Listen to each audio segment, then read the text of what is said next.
on 94.9 FM and online at www.wadr.org. NewsLink is up next. WADR.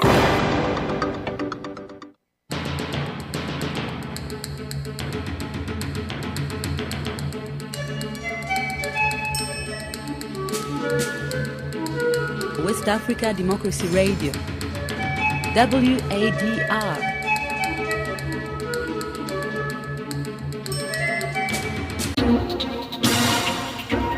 WADR. Promoting dialogue. It's midday in Dakar. Good afternoon and many thanks for tuning into West Africa Democracy Radio, broadcasting on 94.9 FM and all around the world on WADR.org. This is NewsLink. Here are the top stories. Police in Sierra Leone arrest several senior army officials over plans for a nationwide insurrection. The security sector knows with dismay that there are individuals at home and abroad that continue to undertake actions meant to derail the peace and tranquility of the country.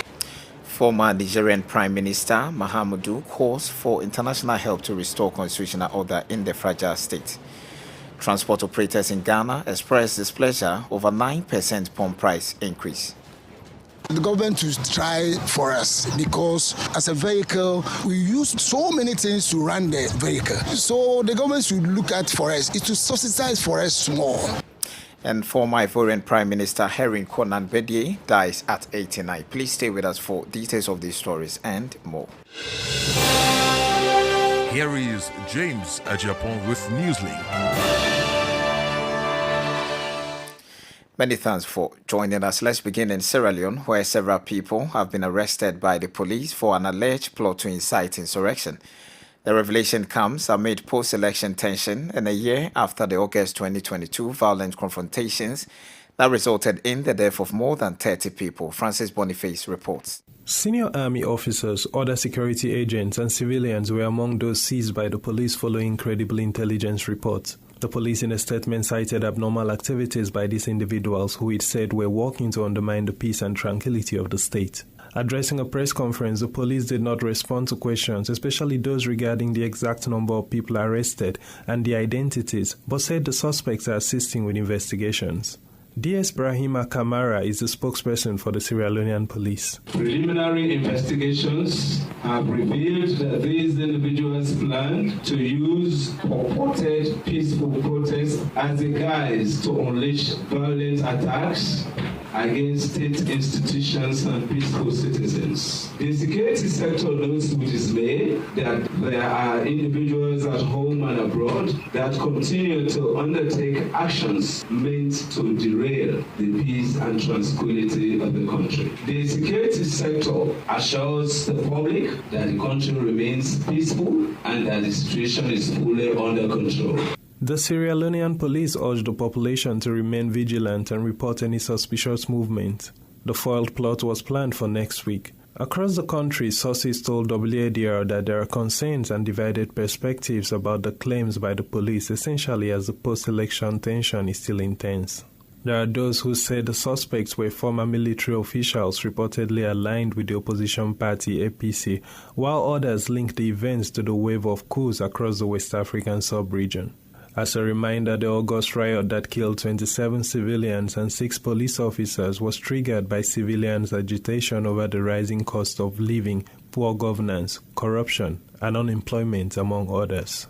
The June 24 presidential election that ushered in President Julius Maada Bio's second term in office is still contested following statistical inconsistencies cited by international observers. Francis Boniface reporting there. The junta in Niger, by the name the National Council for the Safeguarding of the Fatherland, CNSP, on the night of Tuesday to Wednesday, announced the reopening of the country's air and land borders. Announcing the measure on the state media, the spokesperson for the junta, Colonel Amadou Abderrahman, said the countries affected are Burkina Faso, Mali, Libya, Algeria, and Chad. Imwedit has the update in this report. The measure announced by the Portuguese takes effect from August 1, 2023. This measure had been introduced overnight from Wednesday to Thursday by the CNSP, which claimed in the press release to have put an end to the regime in Niger and indicated that the land and air borders will be closed until the stabilization of the situation. The lifting of this restriction, therefore, only concerns 5 countries bordering Niger, which also has common borders with Nigeria and Benin. This news comes as France, since Tuesday afternoon, has been evacuating its nationals and voluntary European nationals via planes chartered by the Ministry of the Armed Forces and the Ministry of Foreign Affairs to reach Paris. A first flight took off from the Nigerian capital Niamey on Tuesday evening with 262 people on board, including 12 babies. The evacuation operation, which should continue on Wednesday, should make it possible to repatriate to France all the French and Europeans who have reported to the services of the Quai d'Orsay. A more edit with that report. Fresh and breaking news all the time. Hear it first as the news breaks, only on West Africa Democracy Radio. NEWSLINK continues. President Bola Ahmed Tinubu has said the commonality of cultures, history and demographics of Nigeria and the Republic of Benin will be explored to the advantage of citizens. He made the disclosure at the 63rd independence anniversary of the neighboring country on Tuesday in Cotonou. Tinubu noted that the proximity of the 2 countries make it compulsory to collectively pursue the same goal of growth and elevating the populace, particularly the youth.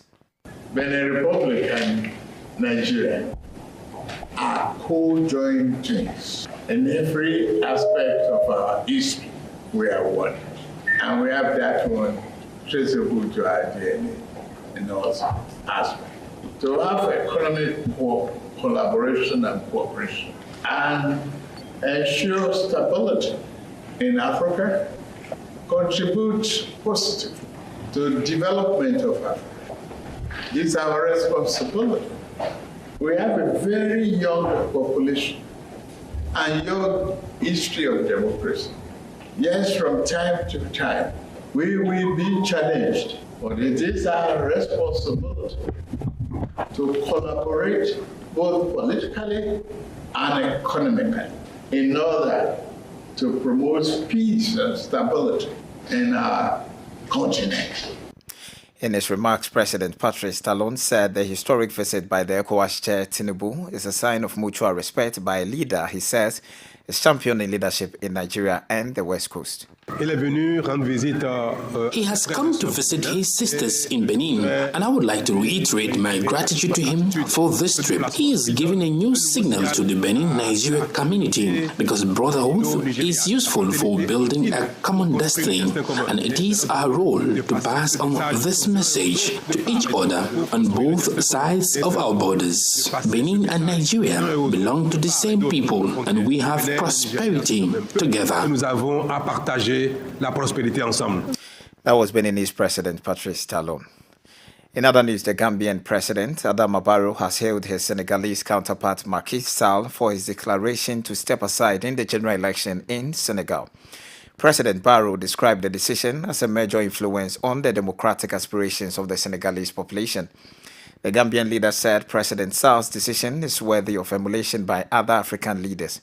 In a speech during the Senegalo-Gambian Council meeting in Banjul, Barrow also called for the swift implementation of the agreements reached by the Gambian and Senegalese experts.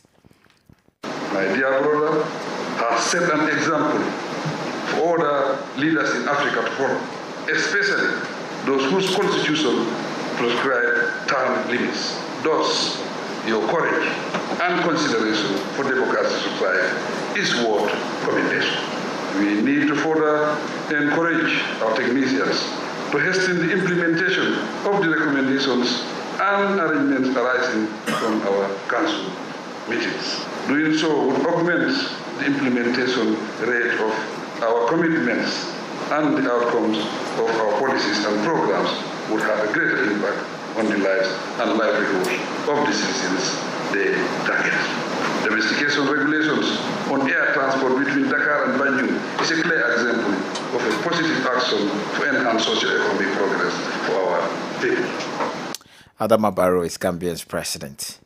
The Nigeria Labour Congress, NLC, says it is not backing down on a nationwide protest over the hike in the pump price of petrol and other issues describe a report suggesting otherwise as the handiwork of fifth columnist. In a statement late Tuesday, the body said though it held a meeting with the federal government, the mass action will hold today as earlier planned. The body is demanding the removal of what it described as anti-poor policies of government, including the hike in the pump price of petroleum, school fees, and VAT, among others. Meanwhile, other labor unions have joined the fray, threatening strikes of their own amidst growing economic concerns. Obiadia Susmanuma in Abuja tells us more in this report. Patients and their relatives are still groaning due to absence of doctors in medical centers. The Nigerian Association of Resident Doctors embarked on an indefinite strike a few days after the federal government's approval of 25,000 naira accruement allowance per quarter to medical and dental doctors. Patients have been facing considerable challenges with the dwindling availability of medical staff due to the strike action. We have been here since morning, and we discovered that it's only one doctor that is attending all these people here. So we are moving from one department to the other department. What we are hearing is that the doctor is on strikes. Usually when we come here, we don't stay that long. But so far, I think I've been here going to 2 hours, and it's not even my turn yet. Let the government settle the doctors. Simultaneously, discontent is also brewing within the Nigerian Upstream Petroleum Regulatory Commission, NUPRC, the country's largest oil and gas regulatory body.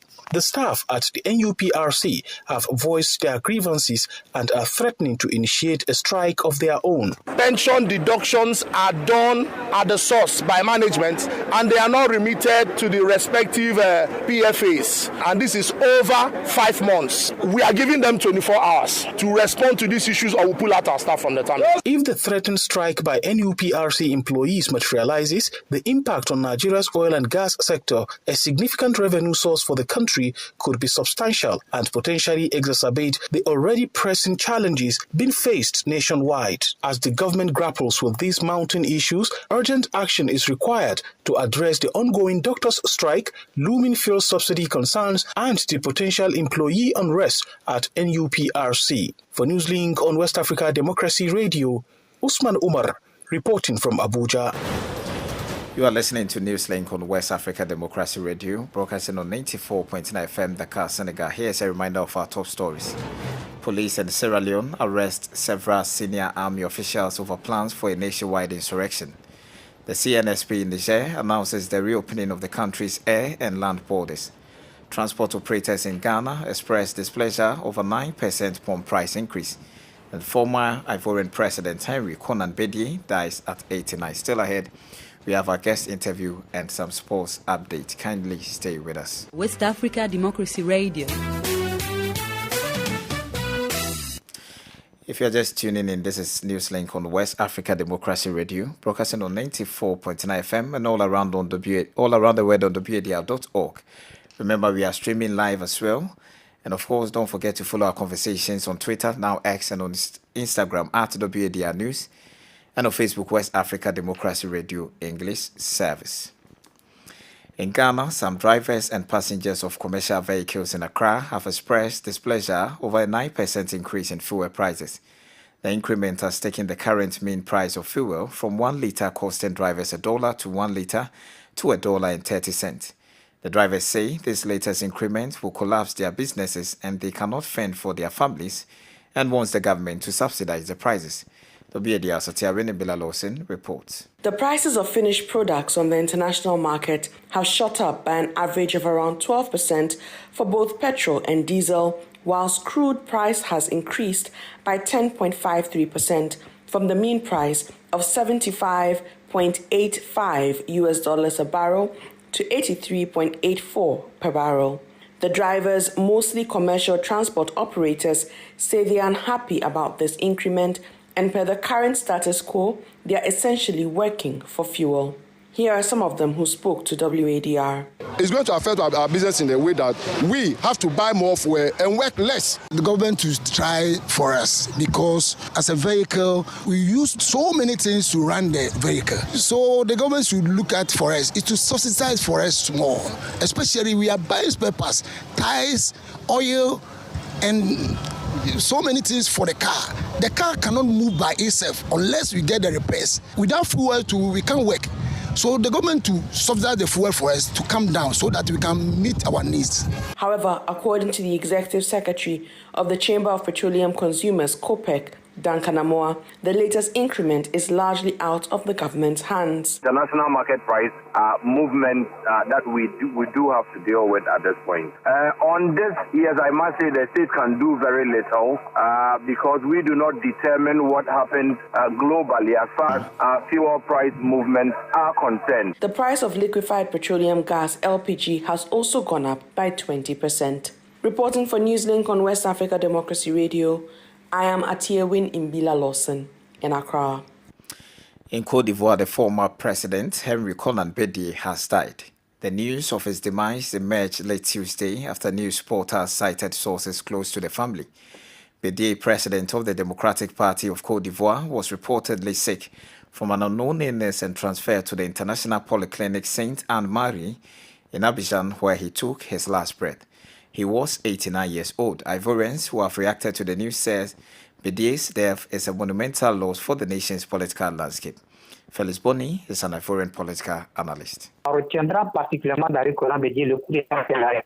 Konan Bédié will be remembered in particular for the coup d'etat that put an end to his rule in December 1999, especially as his rule did not really serve the people of Côte d'Ivoire.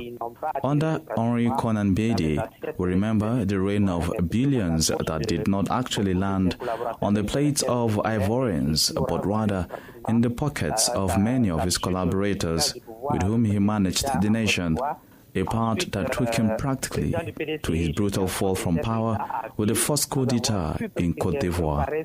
Then, president of the PDCI until his death, president for life, he left without having been able to prepare his succession. He alone a candidate for the presidential elections of 2025, Bédié disappeared, leaving his political party disfigured. A large part of his party has joined the ruling RHDP, and those who remained loyal are orphans without a leader to carry on with them.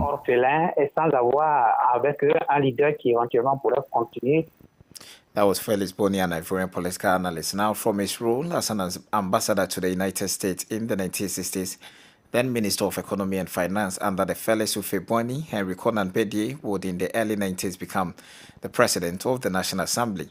In 1993, Henry Konan Bédié was elected president after the death of his principal and overthrown years later in a coup by General Robert Gay. Our condolences to the family during this period. Politics, analyses on major news, social matters, and all. This is A Guest. Although Sierra Leone enjoyed relative peace post-election on June 24th, there seems to be a rift politically, as reports indicated the arrest of several senior military officials who were alleged to incite insurrection. With an election that took place on the backdrop of many issues, including a worsening cost of living crisis, poverty, and massive unemployment, there seems to be a disparity in the views of some opposition parties regarding the confidence of Bio's government to manage the country's economy properly. In August last year, more than 30 people died from violent confrontations that emanated from post-election tensions. In this interview, our guest, Kemo Chem, will share his ground reportage on the events unfolding and the political atmosphere, including the government's response to the alleged insurrection currently in the country. Another issue of concern is the divided speculations about the affiliation of these arrested military officials as aligned with the opposition APC party, or this is another means to oust Julius Maada Bio's regime. Yes. So far, all we know is what they stated in their press release, that is the police, that they have arrested several people, among them senior military officers, for plotting to, wage violence on state institutions and peaceful citizens. These are their exact words. They have not given out any word beyond what they indicated in the press release. The police, after issuing the press statement via social media, they called a brief press briefing, if you could call it that, because they called a select group of media houses and read what is in the press release and refused to take any comment. One senior official at the press conference said, given the nature of the matter at hand, they would rather not comment, not make any comment. And the police spokesman told me myself that they wouldn't want to prejudice the investigation. So what can you say about the speculations that are divided, with others saying that these, arrested military officials are aligned with the opposition APC, and others that are even saying it is a general coup as a matter of fact? Yeah, it is. This kind of action at a time like this is bound to generate rumors, and this is what has happened exactly in Sierra Leone. I mean, when you say you arrest military officials, senior ones at that, because they did say that these men intended to use a planned demonstration to wage this violence. So if you say you arrest senior military officers, the only thing we can think of is them attempting to remove the government. And your listeners may recall when we had the August 10 nationwide riot, which was very violent, fatal, that was last year, the government considered that as an attempt to remove it from power. So if we look at it from that mirror, you will see where this is going to, and you'll understand why people are speculating that, they are basically being accused of seeking to bring down the government. So what can you say about the political atmosphere and concerns from, citizens, whether intra or in the diaspora, regarding government responses so far on these attacks, looking at the coup that is happening in our sub-region? Yeah, already Sierra Leone was highly divided after the elections. Politically, it was highly polarized, and this has just further fueled that atmosphere. Already we are seeing people commenting, clearly not happy about the fact that they have detained people in the first place. Because, like you said earlier, people are assuming, or they are speculating, that these are men who are seen to be allied to the opposition. Who else would they be who want to remove the government in power today? So these are kind of angered many people. We see, they comment on social media, they talk about this. So it has basically just further complicated an already tense political atmosphere since after the election. You remember we have a kind of a political deadlock at the time. At the moment, the main opposition has refused to participate in governance. Their lawmakers are yet to take seats. They said they would not. They basically want the election to be rerun because they feel that the outcome that was announced by the Electoral Commission wasn't the correct one. So finally, has there been any sort of flagging of the press, to put them in check with maybe publishing any kind of information that might result in any insurrection? No, so we haven't seen that yet. People have been reporting basically freely. I think that is why we are even talking about the fact that people are saying everything. So because people basically were free to report once we are within. I haven't heard of any body being questioned or arrested, if that is what your question is on. So yes, people are freely reporting on it. Sometimes, people go beyond the limits. You expect that in a free press like ours. But basically, we have been reporting as it is. The mainstream media has helped in escalating the rumor in a way. But much of it is on social media. Kemo Cham is a Sierra Leonean journalist. And now to some sports updates. World Football Body FIFA has announced its plan to pay prize money directly into the players' account of the winners of the ongoing Women's World Cup in Australia and New Zealand. FIFA Secretary General Fatma Samura confirmed this in a viral video on social media, saying the policy change is due to unpaid allowance issues involving Nigeria's Super Falcons. The development caused a stir and almost affected the preparation of the Super Falcon players, with most of them insisting on missing the training to protest their unpaid bonuses. Meanwhile, the 2023 FIFA Women's World Cup continued Wednesday with South Africa defeating Italy 3-2 at Wellington Regional Stadium in New Zealand. With a win, South Africa is moving to the knockout stage while Italy is eliminated from the tournament. In other sports, Senegal just won against Cameroon on an 88-77 score point, securing their place in the semi-finals of the Women's Afro Basket in Kigali, an opportunity for the Lionesses to win a seize time in front of the Cameroonian team. The most recent meeting between Cameroonians and Senegalese is that of the match for the third place of the Afro Basket 2021 in Cameroon. The Cameroonians had beaten 53-49 for the first time since 2009. And that is it for some sports update. We have come to the end of this edition of NewsLink from West Africa Democracy Radio, broadcasting from Dakar, Senegal. Thank you for listening, and many thanks to our listeners in the Gambia via Hot 104.3 FM, New Me FM 94.0 Banjul, and Radio Veritas 102.9 FM in Liberia via Alternative Youth Radio 98.9 FM Lofa County.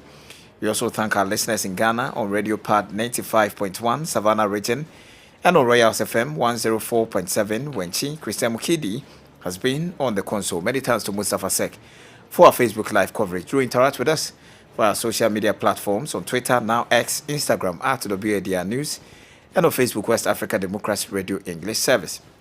Coming up at the bottom of the hour is a rebroadcast of our agenda program 50-50 with Atiawin and Bella Lawson. I am James Ejapon. Good afternoon. News, talk, music, get it all 24 hours on West Africa Democracy Radio 94.9